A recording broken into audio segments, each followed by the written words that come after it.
Hey guys, welcome back to another episode. Mobby here, and today I want to talk about Escape from Ever After.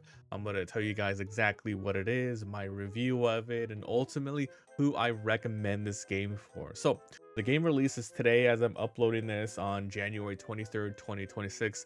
I was able to play the game a little bit earlier, so I was able to get a couple hours in, and today I want to say this game is a complete and utter love letter to the Paper Mario series. So, without a doubt, before we get into it, if you really love Paper Mario N64 and the one on GameCube, not really the later ones that focus a little bit more on, like Super Paper Mario or, those other stuff, it goes back to those first two games.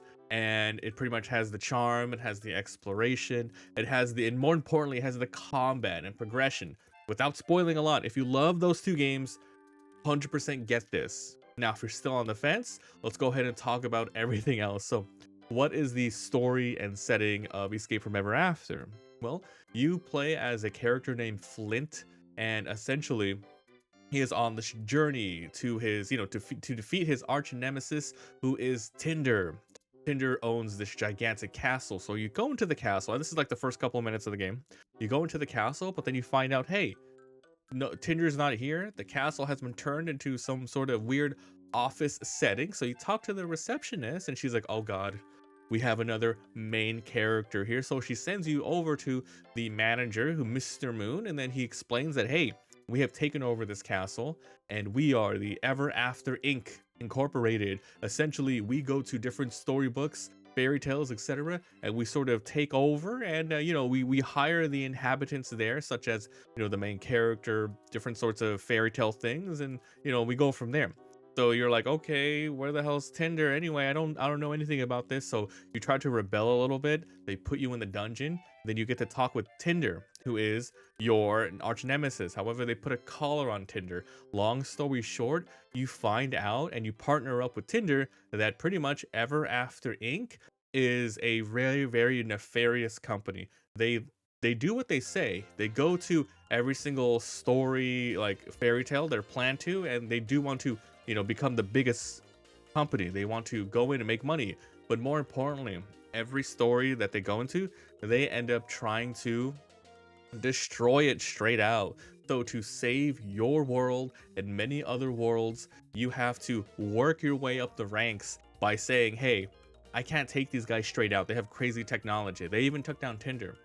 So you start as a little job, you start as a little employee, and you work your way up by going through different sorts of jobs and pretty much different fairy tales, different bosses, and then you try to work your way up and destroy them from the inside, and that is the overall story and plot of the game. So this game is, let's talk about the gameplay, right? It's completely like Paper Mario in terms of battling. I'll start with battling first, right? So it's going to be turn-based. It's very, very low in numerical number value. Like, oh, when you start the game, you have like 12 HP, 14 HP. You do damage against an enemy, you're gonna do 1 damage. You're gonna be doing 2 damage. It's very turn-based, where you and a partner will fight against the enemies. And just like in Paper Mario, you have action commands. So you can go ahead and decide to do different things. You can attack, and then with your attack, you have a basic attack, you have your specials. During your basic attack, depending on the character you have, you're going to be pressing and timing a button in order to do more damage. For example, Flint here has a buckler. You activate the attack, he throws the buckler. Once the animation of the buckler goes back and hits Flint, you want to hit the A button again, and then he will do a double attack. Just like in Super Mario RPG Legend of the Seven Stars, which is my favorite Mario game, and the Paper Mario series, it's exactly like that. When Mario jumps on an enemy, you time it so when his feet hit the enemy, he does an extra damage and goes from there. So same thing with your sort of other sort of partners. You have stuff like you can hold down the button and let go. So it's just pretty much a different action, a different sort of tiny, minuscule mini game to do so. And of course, it also extends to your special abilities. Just like with Mario, Flint has an ability where he can continuously keep pressing the buckler over and over and over again to deal damage. And then there's also some other cool, fun mini games that you don't really see in the Paper Mario series, like, oh, move the cursor left and right to catch flames coming down, so you can activate an ability to hit all of the enemies and stuff like that. So that's how the combat works. However, this game really goes, hits the ground running in terms of combat, where I'm gonna keep, saying this, but in Paper Mario, you do get these sort of mechanics but it takes a very long time to get to. Here in this game, it throws you right in. You have a rage bar with synergies you can use to heal, you can use for special abilities. You have tactics of, dodging and you have tactics of restoring that sort of rage bar, etc. You can swap out characters to attack. You can swap, Mario out in this one, Flint, and you can go ahead and use other characters that way. So it just really throws you right into it. And it's like, these are all the mechanics. You can go ahead and, this is how your character works. You can go ahead and equip them with different trinkets, with different sorts of variations. Like, okay, this is more damage. This one allows you to get more abilities and so on. So that's the combat in a nutshell, without going crazier into it, because that's actually pretty in depth for what it is, even though it's very, very sort of cartoonish, right? All right, so let's talk about the exploration of the game. Once again, Paper Mario like. You have your character, you can run around the world. It's very, very quaint, the world. It's very charming. And basically, you can run around, jump, use your abilities and your partner's abilities to explore the world and activate and solve puzzles. Flint has a buckler that he can throw outside of combat as well. It goes forward, it can grab stuff, it can, spread flames around, hit enemies, and then, another one of your very starting characters, Tinder, that person can go ahead and do little tiny flames to burn things and light candles and, once again, solve puzzles. And once you get more characters, more sort of abilities unlock, then you can go ahead and go to previous areas that you've been to and find things and do more. So that is the interaction of the sort of exploration. But this game also has a lot of little, once again, secrets and tiny puzzles. The game really rewards you for running around and finding like little sort of not consumables, but rather key items, because this game is a lot of progression, a lot of like tiny minuscule upgrade progressions. Like, oh, if you find enough of these very secret hidden sun emblems, you can purchase not just costumes, but you can get new trinkets that are only available in the stores with these abilities. You can find these sort of ink blots that or like Quillen inks that allow you to permanently upgrade one of your stats. So you remember I talked about having to press a button in order to activate Flint's buckler over and over again to attack. You increase the limit by 1 and that sort of thing. So that's the combat and that's the exploration. Let's talk about the overall package of the visuals and the overall style, right? So, dude, this is like insanely well done. The sort of world building that they have here, it's perfect. It's very nice and easy to get into. It's very storybook. It's just you as a basic fairy tale character who's a little bit over his head. He's a little bit of a cocky guy. He just jumps in head first, and then Tinder kind of reels him back, etc. So it's a nice balance of, yeah, this is really fun dialogue, and it's funny mostly, and it doesn't overstay its welcome. I feel it's a lot of just straight pressing a button to read the dialogue. There's no voice acting, nor it should be. And Flint is not a silent protagonist. He actually does talk, so you can see all that. But all the animations for your character, all of the enemies, the overall story, it's not bad at all. It's really good. And the game isn't that long. I would say maybe you can beat it in 15 to 25 hours. At least that would be the rough ballpark. I give it like that 10 because you can really do a ton of exploration. And yeah, you can technically also try to 100% the game by finding all the stuff, all the secrets. Once you unlock new characters, you're going to want to go back to older areas, because you might remember, God, I wasn't able to open this door here last time, and there's a treasure chest in here. Let me, maybe like 2 hours in, I have new abilities. Let me go back and see what's going on. Or you can just keep moving forward and forward, because the game isn't terribly difficult.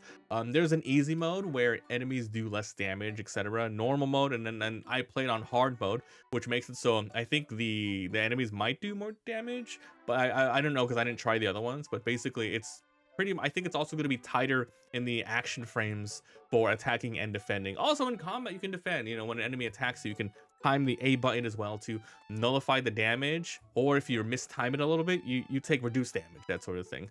So this game is just really good.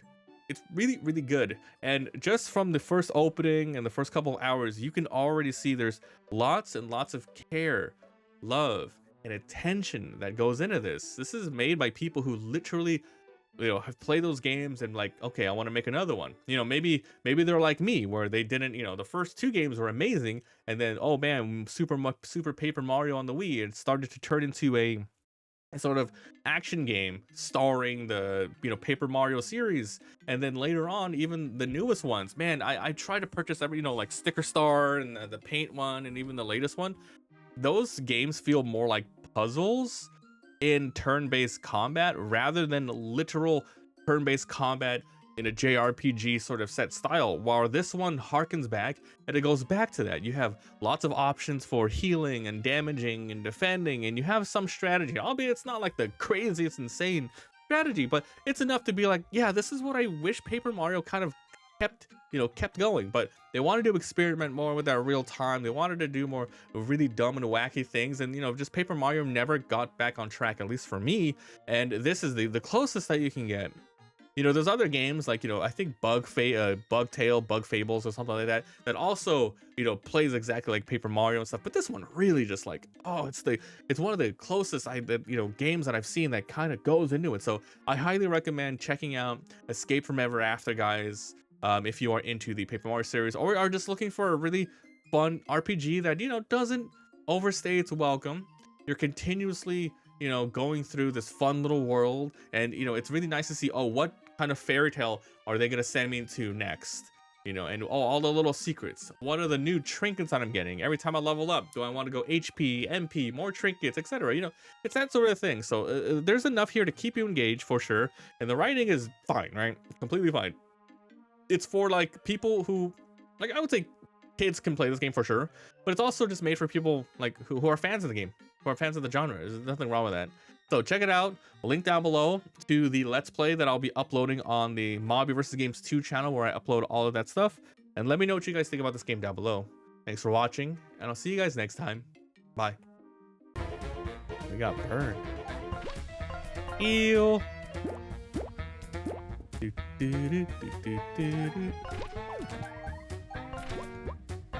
Flaming burn.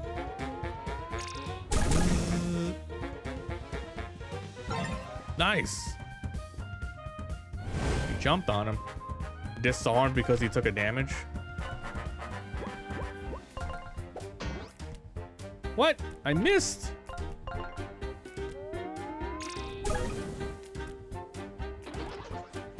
Oh.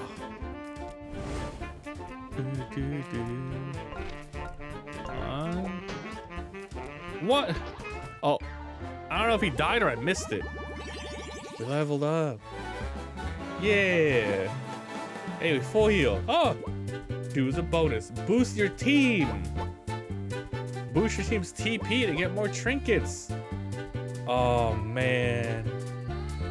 I think for the first one we'll do a little bit of HP, just for the first one.